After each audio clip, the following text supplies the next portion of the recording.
ನಮಸ್ಕಾರ, ಕದಂಬ ನ್ಯೂಸ್ಗೆ ಸ್ವಾಗತ. ನಾನು ಸೋನಿಕಾ ಸುದೇಶ್. ಮೊದಲಿಗೆ ಮುಖ್ಯಾಂಶಗಳು. ಏಪ್ರಿಲ್ 16ರಂದು ಕಲಬುರಗಿಯಲ್ಲಿ ಬೃಹತ್ ಉದ್ಯೋಗ ಮೇಳ. ಜಿಲ್ಲೆಯ ಉದ್ಯೋಗ ಆಕಾಂಕ್ಷಿಗಳು ಸದುಪಯೋಗ ಪಡೆಯಲು ಜಿಲ್ಲಾಧಿಕಾರಿ ಶಿಲ್ಪಾ ಶರ್ಮಾ ಮನವಿ. ನೈರ್ಮಲ್ಯ ಕಾರ್ಮಿಕ ರೇಷ್ಮಾ ಹೈದರ್ ಶೇಖ್ ಹತ್ಯೆ, ಕುಟುಂಬಕ್ಕೆ ಸ್ವಾಂತನ ಹೇಳಿದ ಸಚಿವ ಈಶ್ವರ್ ಖಂಡ್ರೆ. ಈದ್ ಸ್ನೇಹ ಕೂಟ, ಸಚಿವ ರಹೀಂ ಖಾನ್ ಸಲಹೆ, ಭೇದ ಭಾವ ಬಿಡಿ ಒಂದಾಗಿ ಬಾಳಿ.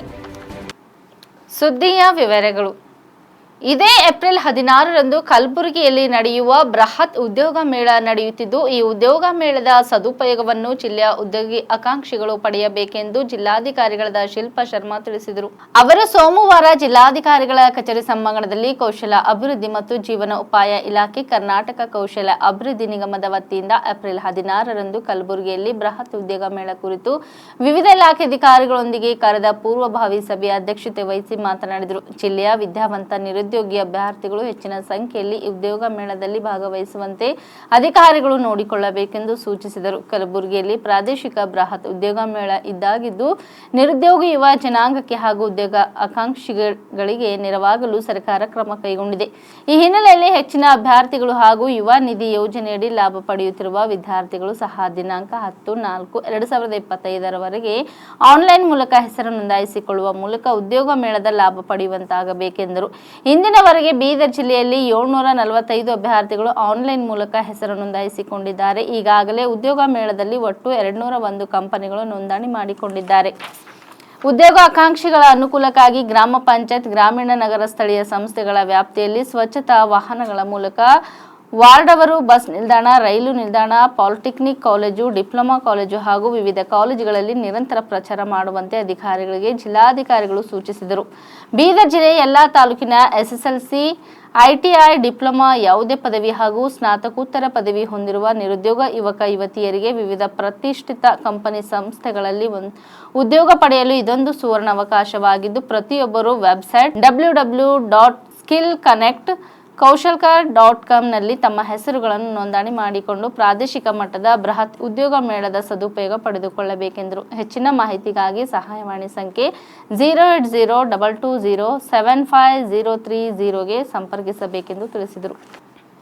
ಬಸವಕಲ್ಯಾಣ ನಗರಸಭೆಯಲ್ಲಿ ಕೆಲಸ ಮಾಡುತ್ತಿದ್ದ ನೈರ್ಮಲ್ಯ ಕಾರ್ಮಿಕೆ ರೇಷ್ಮಾ ಹೈದರ್ ಶೇಖ್ ಅವರ ಇತ್ತೀಚಿನ ಹತ್ಯೆಗೆ ಜಿಲ್ಲಾ ಉಸ್ತುವಾರಿ ಸಚಿವರಾದ ಈಶ್ವರ್ ಖಂಡ್ರೆ ಮತ್ತು ಪೌರಾಡಳಿತ ಹಜ್ ಸಚಿವರಾದ ರಹೀಂ ಖಾನ್ ಆಘಾತ ವ್ಯಕ್ತಪಡಿಸಿ ಮೃತರ ಮನೆಗೆ ಭೇಟಿ ನೀಡಿ ಅವರ ಕುಟುಂಬಕ್ಕೆ ಸ್ವಾಂತನ ಹೇಳಿದರು. ಸಚಿವರು ವೈಯಕ್ತಿಕವಾಗಿ ಆರ್ಥಿಕ ನೆರವು ನೀಡಿ ಮೃತರ ಕುಟುಂಬಕ್ಕೆ ಸರ್ಕಾರದಿಂದ ಎಲ್ಲ ಆರ್ಥಿಕ ನೆರವು ಮತ್ತು ಲಭ್ಯವಿರುವ ಎಲ್ಲ ಪರಿಹಾರಗಳನ್ನು ನೀಡುವುದಾಗಿ ಭರವಸೆ ನೀಡಿದರು. ಈ ಅಮಾನವೀಯ ಕೃತ್ಯ ಎಸಗಿದ ಆರೋಪಿಯನ್ನು ಈಗಾಗಲೇ ಬಂಧಿಸಲಾಗಿದೆ ಮತ್ತು ಆರೋಪಿಯನ್ನು ಕಠಿಣ ಶಿಕ್ಷೆ ವಿಧಿಸಲು ಕ್ರಮ ಕೈಗೊಳ್ಳಲಾಗುವುದು ಎಂದು ತಿಳಿಸಿದರು.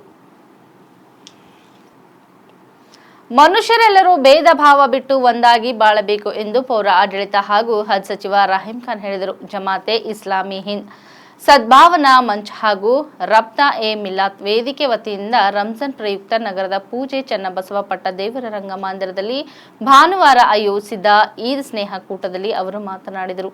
ದೇಹದಲ್ಲಿ ಹರಿಯುವ ರಕ್ತ, ಉಸಿರಾಡುವ ಗಾಳಿ ಒಂದೇ ಇರುವಾಗ ಭೇದ ಭಾವ ಇರಬಾರದು ಎಂದು ತಿಳಿಸಿದರು. ಮುಸಲ್ಮಾನರು ವೈಯಕ್ತಿಕ ಸಮುದಾಯದ ಸುಧಾರಣೆ ಜೊತೆಗೆ ಇತರರ ಸುಧಾರಣೆಗೂ ಪ್ರಯತ್ನಿಸಬೇಕು ಎಂದು ಹೇಳಿದರು. ಶಿಕ್ಷಣ, ಆರೋಗ್ಯ, ಮೂಲಸೌಕರ್ಯ ಸೇರಿದಂತೆ ಜಿಲ್ಲೆಯ ವಿವಿಧ ಅಭಿವೃದ್ಧಿ ಕಾಮಗಾರಿಗಳಿಗೆ ಸರ್ಕಾರದಿಂದ ಕೋಟ್ಯಾಂತರ ರೂಪಾಯಿ ಅನುದಾನ ಒದಗಿಸಲಾಗಿದೆ. ಕಾಮಗಾರಿಗಳ ಉದ್ಘಾಟನೆಗೆ ಏಪ್ರಿಲ್ 16ರಂದು ಮುಖ್ಯಮಂತ್ರಿ ಸಿದ್ದರಾಮಯ್ಯ ಬೀದರ್ ಬರಲಿದ್ದಾರೆ. ಬೀದರ್ನಿಂದ ನಾಗರಿಕ ವಿಮಾನಯಾನ ಸೇವೆಯು ಶೀಘ್ರ ಪುನಃ ಆರಂಭವಾಗಲಿದೆ ಎಂದು ಮಾಹಿತಿ ನೀಡಿದರು. ಅಧ್ಯಕ್ಷತೆ ವಹಿಸಿದ ಮಂಗಳೂರಿನ ಇಸ್ಲಾಹಕ್ ಪುತ್ತೂರ್ ಮಾತನಾಡಿ, ಸಂತೋಷ ಹಾಗೂ ಪ್ರೀತಿ ಪರಸ್ಪರ ಹಂಚಿಕೊಳ್ಳುವುದರಿಂದ ವೃದ್ಧಿಯಾಗುತ್ತದೆ, ಸಮೃದ್ಧ ರಾಷ್ಟ್ರ ಕಟ್ಟಲು ಸಾಧ್ಯವಾಗುತ್ತದೆ ಎಂದು ಹೇಳಿದರು. ಪುಣ್ಯ ಮತ್ತು ಪಾಪದ ಪ್ರತಿಫಲ ಮನುಷ್ಯ ಜೀವಂತ ಇದ್ದಾಗಲಷ್ಟೇ ಅಲ್ಲ, ಸತ್ತ ನಂತರವೂ ಸಿಗುತ್ತದೆ. ಹೀಗಾಗಿ ಒಳ್ಳೆಯ ಕೆಲಸಗಳನ್ನೇ ಮಾಡಬೇಕು ಎಂದು ತಿಳಿಸಿದರು. ದ್ವೇಷ, ಭಾಷಣ, ವೈರತ್ವ, ಜಗಳ, ಕೊಲೆ, ಸುಲಿಗೆ, ಕ್ಷೋಭೆ ಉಂಟು ಮಾಡುವವರು ಅದರ ಪ್ರತಿಫಲ ಅನುಭವಿಸಲೇಬೇಕಾಗುತ್ತದೆ ಎಂದು ಹೇಳಿದರು.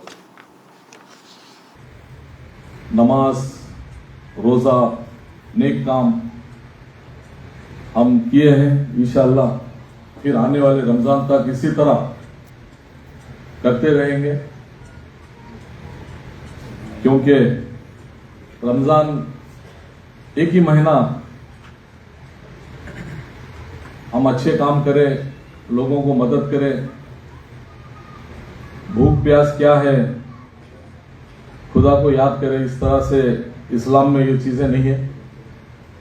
हर साल हर जिंदगी हम एक सिस्टमेटिक और लोगों को मदद करते हुए, नेक रास्ते हुए चलते हुए हम गुजारे। और आजकल हम किसी के बारे में ना सोचें, क्योंकि खासकर हम अदर कम्युनिटी के बारे में सोचते हैं, उनके बारे में कि ये भी लोग नेक रास्ते पे आ गए और सही इनको दिशा मिल गई। तो सभी का एक ही मकसद है कि जन्नत में जाने के लिए। हमको किसी से कुछ लेना देना नहीं है, उनको भी सिर्फ खुदा के रास्ते पे लेके जाए और जन्नत मिल जाए। आज के हालात में दूसरों से ज्यादा हम अपने भाई, अपने पड़ोस, बहन, रिश्तेदार, अपने लोगों को सुधारना और अपने लोगों को जन्नत में ले जाने की बहुत सख्त जरूरत है। क्योंकि अपने लोगों को जन्नत में नहीं ले जा सक रहे या सही रास्ते पे नहीं ले जा सक रहे, तो हम दूसरों के बारे में क्या सोचें, दुनिया के बारे में क्या सोचें, हमारे घर परिवार। तो उसके लिए हमको मेहनत भी करना है, क्योंकि बार बार मेहनत करना है। आप कोई देखें, कोई एडवर्टाइजमेंट, सभी को मालूम है कोई चीज शैम्पू हो दे या कोई कोल्ड ड्रिंक्स हो दे, सबको मालूम है हर चीज, बिस्किट्स हो दे, ये चीज लेने से हर चीज, मोबाइल हो दे, इसके बारे में सब कुछ लोगों को पता है। मगर करोड़ों रुपए उसके ऊपर खर्च किया जाता है कि बार बार बार बार इसको समझाया जाए, लोगों को तक पहुंचाया जाए। तो इसी तरह इस्लाम भी बार बार हर जगह, हर वक्त, हर मोड़ पे प्रैक्टिकली और पहुंचाए जाए हम। और इंशाल्लाह बड़े यहाँ पे लोग हैं, जमात का बहुत बड़ा काम है पूरी दुनिया में भी, हमारे देश में भी, कर्नाटक में भी और बिदर में भी, कि एक अच्छा सा पैगाम लोगों को जाए और लोग खुशहाल जिंदगी गुजारे। तो हम रमजान में जिस तरह से रोजे नमाज किए हैं, तो जरूर वो पूरी करेंगे। नमाज एक ऐसी चीज है, किसी को माफ नहीं है। बहुत नमाज की कीमत, नमाज की इंपॉर्टेंस हम सबको बहुत ही कम मालूम है, वरना नमाज में पनिशमेंट भी डिक्लेयर किया गया है। एक नमाज छोड़ने से फजर से असर तक पनिशमेंट है। ऐसा वैसा भी नहीं है नमाज के बारे में। दुनिया में वो एक ही चीज है नमाज,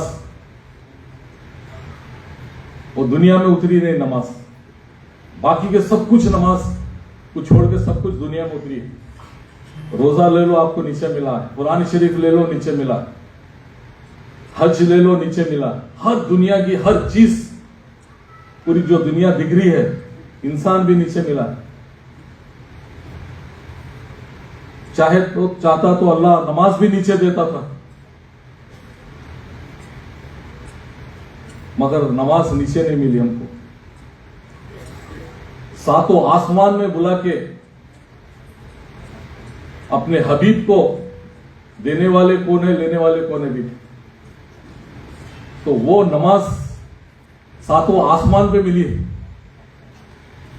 उसकी कीमत क्या होगी। पूरी दुनिया नीचे, और वो एक नमाज वहां पे बुला के अल्लाह वहां पे दिया है।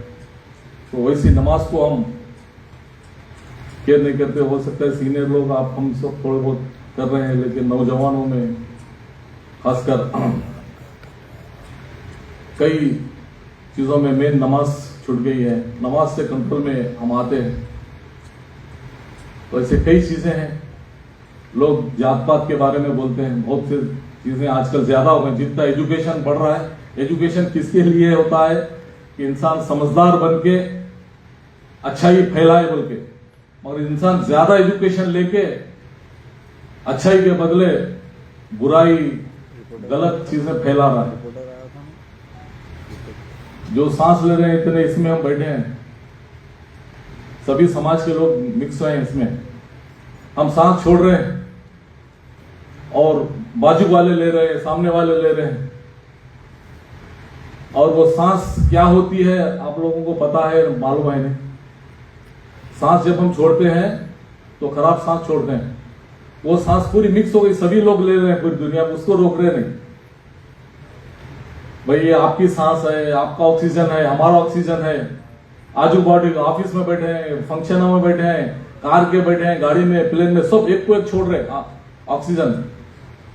वो ऑक्सीजन ले रहे, उसको ऑक्सीजन को ये नहीं बोल रहे तू ये समाज का है, तू ये समाज का है, तू ये समाज का है, गपचुप ले रहे हो ऑक्सीजन उसकी। ऐसे बहुत एग्जाम्पल बोले तो बहुत है। मुझे कम से कम हर बार 10-20 लोग आते हैं ब्लड बैंक में, एक बॉटल खून का दिला दो, रिकमेंड करते हैं कि हमको एक खून का बॉटल चाहिए, अर्जेंट चाहिए। वो मैं कई टाइम मजाक में पूछा हूं, वेजिटेरियन चाहिए, नॉन वेज चाहिए, बोल कौन सा समाज का पूरा मिक्स हो जाता है, नॉन वेज वेज सभी मिक्स हो जाता है। ऐसे बहुत सी चीजें हैं। लोग, कुदरत बहुत सिस्टम बना है। देखिए, अगर खुदा, 2-3 एग्जाम्पल देके खत्म करता हूं। इतना बड़ा हाथी बना है, एलिफेंट, वो नॉनवेज नहीं खा सकता। क्यों नहीं खा सकता? लोग साइंटिफिक प्रूफ है, क्योंकि उसके दांतों में उसके टिश्यूज लगे हुए हैं। वो टिश्यूज ही क्या खाना नहीं खाना वो डिसाइड करता है। उसके टिश्यूज नॉनवेज जाते उसको वापस से आउट कर देते हैं। वो खाली वेजिटेरियन ही खाना हाथी। इस तरह से दूसरे कई जानवर खाली वेजिटेरियन ही खाते हैं। बैल, भैंस, गैस, ये सब वेजिटेरियन। क्यों? क्योंकि हम टीथ के अंदर टिश्यूज नहीं है, मेडिकली प्रूफ है ये। और कई जानवरों में ओनली नॉनवेज ही खा सकते हैं। जो जानवर नॉनवेज खा सकता है वो वेज नहीं खा सकता, मगर इंसान को दोनों टिश्यूज दिया मालिक, वेज भी खाओ नॉनवेज भी खाओ। तो उसकी कुदरत, ये खुदा का देन है। ऐसे बहुत से एग्जाम्पल, सिर्फ इंसान को छोड़ के दुनिया में कोई भी चीज, चाहे जमीन ले लो, पानी ले लो, सूरज ले लो, चांद ले लो, वो कभी जात पात की नहीं, किसी को भी, सभी को। ಆಧುನಿಕತೆಯ ಭರಾಟೆಯಲ್ಲಿ ಕಳೆದು ಹೋಗುತ್ತಿರುವ ನಮ್ಮ ಗ್ರಾಮೀಣ ಸೊಗಡಿನ ಸಂಸ್ಕೃತಿ ಮತ್ತು ಆಟಗಳನ್ನು ಪರಿಚಯಿಸುವ ಪರಿಕಲ್ಪನೆಯನ್ನು ಚಿಣ್ಣರ ಶಿಬಿರದಲ್ಲಿ ಅಳವಡಿಸುವಂತೆ ಎಡದೂರೆ ಸರ್ಕಾರಿ ಪ್ರೌಢಶಾಲೆಯ ದೈಹಿಕ ಶಿಕ್ಷಣ ಶಿಕ್ಷಕ ಜಯಪ್ಪ ಕರೆ ನೀಡಿದರು. ಟಿ ನರಸೀಪುರ ಪಟ್ಟಣದ ಸೆವೆಂತ್ ಡೇ ಅಡ್ವೆಂಟೇಜ್ ಶಾಲೆಯಲ್ಲಿ ಬೆಳಕು ಸೇವಾ ಫೌಂಡೇಶನ್ ಹಾಗೂ ಮೇಗಾಸ್ಟಾರ್ ಡ್ಯಾನ್ಸ್ ಗ್ರೂಪ್ ಸಹಯೋಗದಲ್ಲಿ ಆಯೋಜಿಸಿರುವ ಚಿಣ್ಣರ ಕಟ್ಟೆ 2025 ಬೇಸಿಗೆ ಶಿಬಿರವನ್ನು ಉದ್ಘಾಟಿಸಿ ಅವರು ಮಾತನಾಡಿದರು. ಪೋಷಕರು ಮಕ್ಕಳನ್ನು ಮನೆಗಳಲ್ಲಿ ನಿಯಂತ್ರಿಸಲಾಗಿದೆ. ಮೊಬೈಲ್ಗಳನ್ನು ನೀಡುತ್ತಿರುವ ಫಲವಾಗಿ ಇಂದು ಮಕ್ಕಳು ಮೊಬೈಲ್ಗಳಿಗೆ ಬಲಿಯಾಗುತ್ತಿದ್ದಾರೆ. ಈಗಲೂ ಮುಂದೊಂದು ದಿನ ಮಕ್ಕಳನ್ನು ಮಾನಸಿಕ ಕಾಯಿಲೆಗೆ ತಳ್ಳುವಂತಹ ಪರಿಸ್ಥಿತಿಗೆ ಬರಬಹುದು. ಇಂತಹ ವೇಳೆ ಮಕ್ಕಳನ್ನು ಮೊಬೈಲ್ ಗಿಳಿಯಿಂದ ಹೊರತರಲು ಪ್ರಸ್ತುತ ಸನ್ನಿವೇಶದಲ್ಲಿ ಚಿನ್ನದ ಶಿಬಿರಗಳು ಬಹಳ ಪ್ರಯೋಜನಕಾರಿಯಾಗಿದೆ. ಇಲ್ಲಿ ನಮ್ಮ ಹಳೆಯ ಗ್ರಾಮೀಣ ಸೊಗಡಿನ ಸಂಸ್ಕೃತಿ, ದೇಸಿ ಆಟಗಳು ಹಾಗೂ ಪ್ರಕೃತಿಯ ಒಡನಾಟದ ವಿವಿಧ ಅಂಶಗಳನ್ನು ಮಕ್ಕಳಿಗೆ ತಿಳಿಸಿ ಅವುಗಳ ಮೂಲಕ ನಮ್ಮ ಪಾರಂಪರಿಕ ಹಿನ್ನೆಲೆಯನ್ನು ಪರಿಚಯ ಮಾಡಿಕೊಡುವುದು ಬಹಳ ಅಗತ್ಯವಿದೆ ಎಂದು ಒತ್ತಿ ಹೇಳಿದರು. ಅವ್ರಿಗೆ ಅನಿವಾರ್ಯವಾಗಿ ನೀವು ಫೋನು ಮತ್ತೊಂದು ಕೊಟ್ಟು ಇನ್ನೂ ಹಾಳು ಮಾಡೋ ನಿಟ್ಟಿನಲ್ಲಿ ಪರಿಸ್ಥಿತಿಗಳು ಹದಗೆಡ್ತವೆ. ಅಂಥ ಸಂದರ್ಭದಲ್ಲಿ ಇಂಥ ಬೇಸಿಗೆ ಶಿಬಿರಗಳು ಒಂದು ರೀತಿಯಲ್ಲಿ ಬಹಳಷ್ಟು ಉಪಯುಕ್ತವಾದದ್ದು. ಯಾಕೆಂದರೆ ಇಲ್ಲಿ ನಮ್ಮ ಅರವಿಂದ್ ಅವ್ರ ಮನೆ ಹತ್ರ ಬಂದಾಗ, ರಘುನಂದನ್ ಅವ್ರ ಹತ್ರ ಮಾತಾಡಿದಾಗ ನಾನು ಹೇಳಿದಿಷ್ಟೇ ಅವರಿಗೆ, ಬೇಸಿಗೆ ಶಿಬಿರದ ಕಾನ್ಸೆಪ್ಟ್ ನೀವು ಏನು ಮಾಡಬೇಡಿ ಸರ್, ಹಳೆತನ ಏನಿತ್ತು ಅದನ್ನು ತಂದ್ಬಿಡಿ, ಅದೇ ಬೇಸಿಗೆ ಶಿಬಿರ, ಅದ್ಭುತವಾದ ಬೇಸಿಗೆ ಶಿಬಿರ ಆಯ್ತು. ಈ ಮಕ್ಕಳಿಗೆ ತನ್ನ ಬೇರು, ತನ್ನ ತಾಯ್ತನ, ತನ್ನ ಮಣ್ಣಿನ ತನವನ್ನು ಕೊಟ್ಟುಬಿಟ್ರೆ ಅದೇ ಅದ್ಭುತವಾದಂಥ ಸಕ್ಸಸ್ ಆಯ್ತೀರ. ಅಷ್ಟನ್ನು ಮಾತ್ರನೇ ಮಾಡಿ. ಮುಂದೆ ಅಡ್ವಾನ್ಸ್ ಆಗಿ ನಾವು ಚಂದ್ರಲೋಕಕ್ಕೆ ಹೋಗೋದು, ಇಂದ್ರಲೋಕಕ್ಕೆ ಹೋಗೋದು ಬೇಡ. ಹಿಂದೆ ಇತ್ತಲ್ಲ ಒಂದು ಲೋಕ, ಅದು 80s ಕೆಳಗಡೆ ಇದ್ದವ್ರದ್ದು, ಅದು ಬಹಳ ಅದ್ಭುತ ಸ್ವರ್ಗಲೋಕ. ಅದನ್ನು ಮರುಸೃಷ್ಟಿ ಮಾಡಿಬಿಟ್ರೆ ಸಾಕು. ನೀವು ಮಂಜುನಾಥ್ ಅವರು, ಸುರೇಶ್ ಕೊಟ್ಬಿಟ್ರೆ ಅದಕ್ಕಿಂತ ಮತ್ತೊಂದು ಲೋಕವನ್ನು ನಾವು ಮಕ್ಕಳಿಗೆ ಸೃಷ್ಟಿ ಮಾಡಿಕೊಡ್ಲಿಕ್ಕಾಗಲ್ಲ. ಆ ನಿಟ್ಟಿನಲ್ಲಿ ಬೇಸಿಗೆ ಶಿಬಿರದಲ್ಲಿ ಹಲವಾರು ಗ್ರಾಮೀಣ ಆಟಗಳನ್ನು, ಮತ್ತು ಯಾವುದೋ ಸಹಭೋಜನ, ಮತ್ತು ಮೌನ ಭೋಜನ, ಮತ್ತು ನಿಮಗೆ ಮಣ್ಣಿನ ಜೊತೆನಲ್ಲಿ ಒಡನಾಟ ನೋಡಿ ಎಷ್ಟು ಚೆನ್ನಾಗೈತೆ. ಹಿಂದೆ ಮಣ್ಣಾದರೆ ನಮ್ಮವ್ವ ಅಪ್ತಿರು ಬಟ್ಟೆ ಒಗಿಬೇಕು ಅಂತ ಮಣ್ಣು ಮೆತ್ಕತ್ತೆ ಅಂತ ಬೈತಿರು. ಈಗ ಮಣ್ಣು ಮಾಡ್ಕೊಳ್ಳೋದಕ್ಕೆ 1000 ರೂಪಾಯಿ ಕೊಟ್ಬಿಟ್ಟು ಮಣ್ಣು ಮಾಡ್ಕೊಂತವ್ರೆ, ಮಡ್ ಬಾತ್ ಅಂತ. ಈಗ ಯಾಕಂದ್ರೆ ಕಲೆ ಇದೆಯಾ ತೊಂದರೆ ಇಲ್ಲ, ಸರ್ಫೆಕ್ಸಲ್ ಇದೆಯಾ ಅಂತಾರೆ. ನಮ್ಮವ್ವ ಒಬ್ರು ಸರ್ಫೆಕ್ಸಲ್ ಇಲ್ಲ ಬಾಯಿ ಬಂದಂಗೆ ಬೈತಿರು. ಈಗ ಈ ಬಟ್ಟೆ ಇಲ್ಲ ಅಂದ್ರೆ ಇನ್ನು 4 ಬಟ್ಟೆ ಇನ್ಕೊಂಡು ಕೊಡ್ತಾರೆ. ನಮಗೆಲ್ಲ 1 ಬಟ್ಟೆ 2 ಬಟ್ಟೆ ಇರಲಿಲ್ಲ, ಇನ್ನು ಅದ್ಗೊಳ ಮಾಡ್ಕೊಂಡ್ರೆ ಅವರೆಲ್ಲ ಹೋದ್ರು ಅಂತ ಬೈತಿದ್ರು ಅಷ್ಟೇ. ಆದರೆ ನಿಜವಾದ ಒಂದು ಆರೋಗ್ಯದ ಗುಣ ಆ ಮಣ್ಣಲ್ಲೂ ಐತೆ ಅಂತಕ್ಕಂಥದ್ದನ್ನ ಇವತ್ತೆಲ್ಲ ಅದು ಪ್ರೂವ್ ಆಗ್ತಾ ಬರ್ತಾ ಇದೆ. ಏನು ಹಿಂದಿಂದಿತ್ತು ಅಷ್ಟು ಕೂಡ ಇವತ್ತು ಭವಿಷ್ಯಕ್ಕೆ ಅತಿ ಅವಶ್ಯಕತೆ ಆಗಿರ್ತಕ್ಕಂಥದ್ದು. ಈ 1.5 ತಿಂಗಳಾದ್ರೂ ಸಂಜೆ ನೀವು ಮನೆಗೆ ಮಕ್ಕಳು ಮತ್ತೆ ಬಂದ ತಕ್ಷಣ ಇಲ್ಲೆಲ್ಲ ಸುಸ್ತಾಗಿ ಬಂದವ್ರೆ ಅಂತ ಮತ್ತೆ ಫೋನ್ ಕೊಡ್ಬೇಡಿ ದಯವಿಟ್ಟು. ಇಲ್ಲೆಲ್ಲ ಕಲಿಯುವಂತಹ ಮುಕ್ತ ಅವಕಾಶನ ಕೊಡಿ. ನಮ್ಮ ರಘುನಂದನ್ ಸರ್ ಅವರು ತುಂಬ ಕ್ರಿಯೇಟಿವ್ ವ್ಯಕ್ತಿ. ಅವರು ಕೇವಲ ಒಂದೇ ಒಂದು ವಿಂಗಲ್ಲಿಲ್ಲ, ಹಲವಾರು ಕಲೆಗಳನ್ನು ಮೈಗೂಡಿಸ್ಕೊಂಡ್ಬಿಟ್ಟವ್ರು.